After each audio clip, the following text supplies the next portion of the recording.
In his 1993 book, The Gods of Eden, author William Bramley theorized that extraterrestrials played a part in nearly every catastrophe in human history, and have even used war as a means to control the growth of the human population. Robert McGinnis with the Family Research Council says it appears the hidden agenda is to unite people under one religious organization so they will peacefully accept UN goals such as population control, abortion rights, and one world government.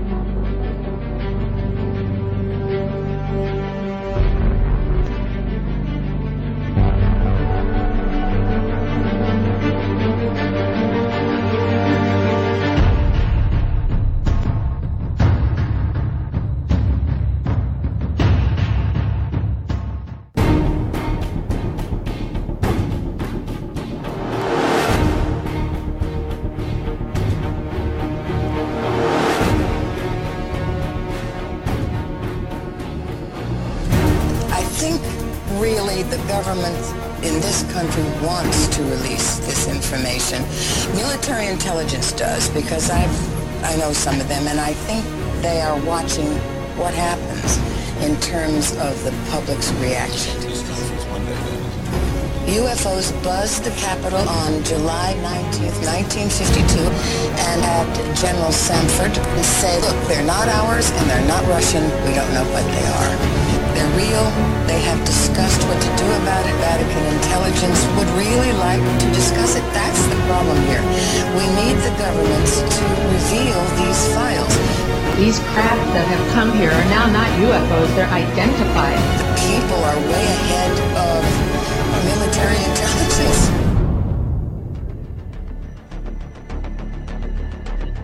Disclosure is very close, and the American people need to prepare themselves very soon for an announcement from our government that there is, in fact, an extraterrestrial presence engaging this planet and the human race. For many years, you have seen us as lights and disturbance.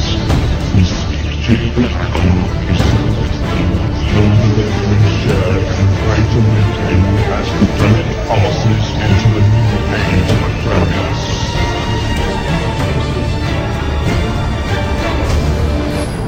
You must resist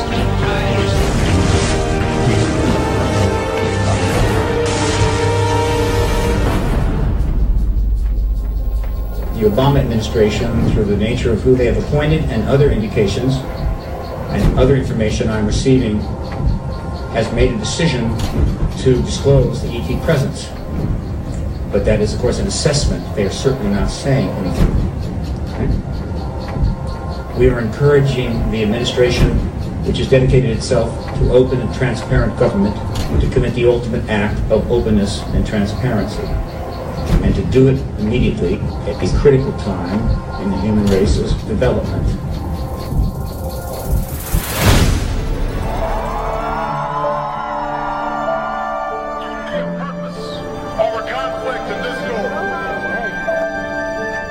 Our challenges may be new.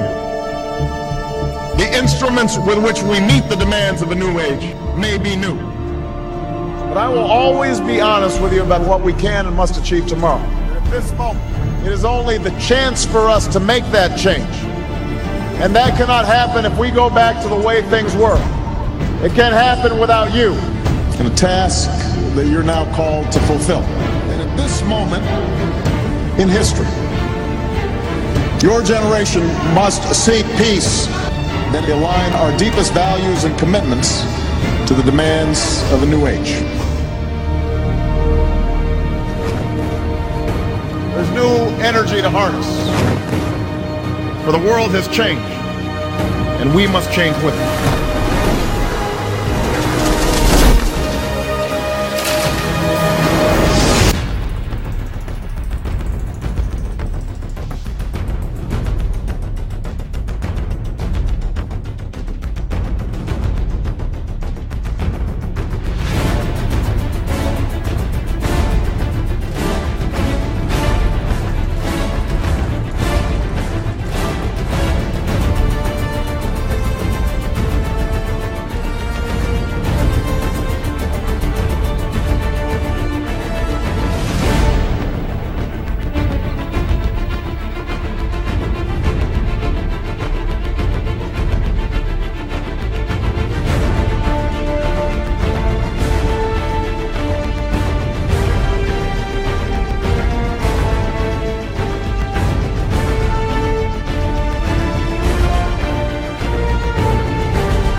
We understand that viewers in some parts of the region are receiving a breakthrough in sound. We're sorry about this, and we're doing our best to rectify the fault. Finally, back home, engineers are trying to trace the source of what they call a rogue transmission, which lasted about 6 minutes during ITN's early evening news bulletin. It affected viewers in the Berkshire and Hampshire area served by the Hannington transmitter. They heard a voice which cut across what I was reading. The voice said, "Earthlings, lay down your arms. This is a message from outer space." Well, thousands of viewers later phoned Southern Television, the police, and ITN here. The spokesman for the Independent Broadcasting Authority said, "This is the first incident of its kind in Britain." Winchester police said some people were frightened by the hoax message. They said they sent an officer to calm down one woman. Well, I hope nothing's interrupted this bulletin wherever you are this evening. From all of us here, good night.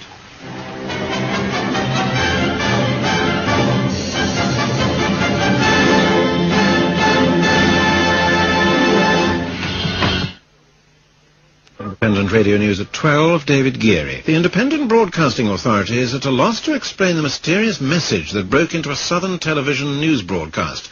The slow, deep voice proclaimed, in part, "All your weapons of evil must be destroyed. You only have a short time to learn to live in peace." The station was immediately besieged by worried telephone callers demanding an explanation. But as the information officer for the Broadcasting Authority, John Guinery, says, there could be several different causes of the message. Well, we don't know for sure that it was a pirate call. We know that there were some voices over saying certain things of which we haven't got an exact record. We've had a lot of accounts, obviously. A lot of people have been phoning us and other people about it. We simply don't know what it was. Broadcasts, of course, are monitored at an operations centre, but there was simply a mumble, and there was some picture distortion. We had a lot of reports in, but as I say, we simply don't know what it was. Independent Radio News, it's 3 minutes past 12.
chase after Ishtar. They finally got her to give up the tablets. However, she vowed that she would someday come back and she would take over planet Earth and she would create her own empire. So she fled off into the heavens.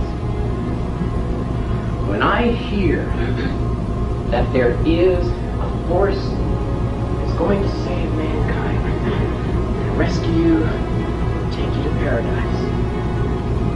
And it's called the Ashtar Command. Bingo! In a moment, I absolutely know who's behind it and what's going to happen. Send me a postcard. In all of the ancient texts, there's one thing that is very clear, and that is that these gods one day will return. Someone or something came into my room, and it took me away. There has been no evidence. There's no owl. It's not an owl. That unidentified flying objects My head is dug in there and I can't think straight. Are a threat to our national security.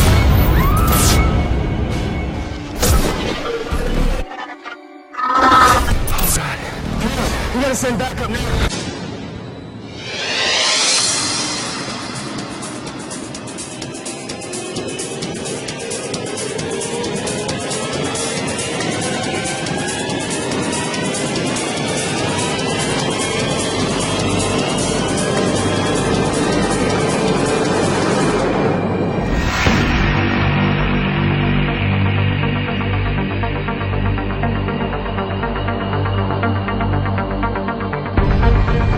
Yes, sir. So I think my question is actually to Clifford Stone. You said that you had seen aliens on a craft that had crashed. I wondered if you could describe what they looked like. I could, but it would probably take a whole lot of time. The reason I state that, when I got out in 1989, we had cataloged 57 different species. You have individuals that look very much like you and myself that could walk among us and you wouldn't even notice the difference, except for some of the things that they might be able to go ahead, even in a dark room, and touch an object and go ahead and identify what color that object might be. They would have a heightened sense of smell, sight, hearing. The situation is that you have various types of what we normally call grays. We didn't call them grays in the military, but you had at least 3 types of the grays. You had some that were much taller than we were. The unique thing that I'd like to point out for the most part is that the entities that we did catalog were in fact humanoid. Now this created a situation where the scientific community was trying to figure out why that would be the case, because you would expect that if life evolved on other planets, that they would take on some type of other being, so to speak, not necessarily look humanoid or be bipedal such as we are. But apparently we got quite a few of the species out there that are humanoid in appearance, and that creates a question that yet has to be answered by science.